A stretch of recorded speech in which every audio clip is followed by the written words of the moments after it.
In today's video, I'm going to show you how to rearrange components in Glide.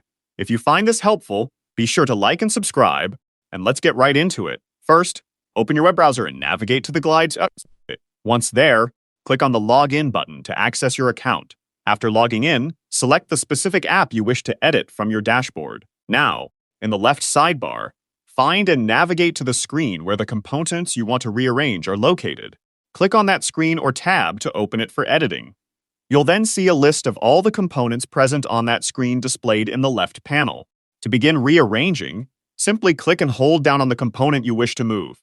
Drag this component either up or down within the list to change its position relative to the other components, placing it exactly where you want it in your desired layout.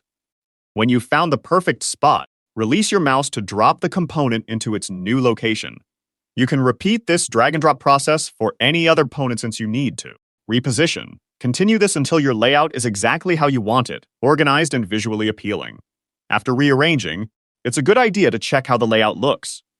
Use the preview mode to test the new structure on both mobile and desktop views, ensuring everything flows correctly.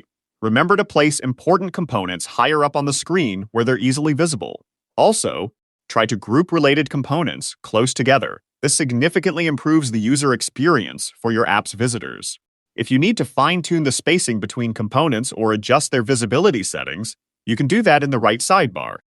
Finally, take a moment to double-check all the content on your screen, making any necessary adjustments to ensure everything is accurate and looks great. Once you're completely satisfied with your layout and content, click the Publish button, located in the top right corner, to save your changes. Thanks for watching. If you found this Glide tutorial helpful, please like, subscribe, and turn on notifications for more step-by-step app building guides.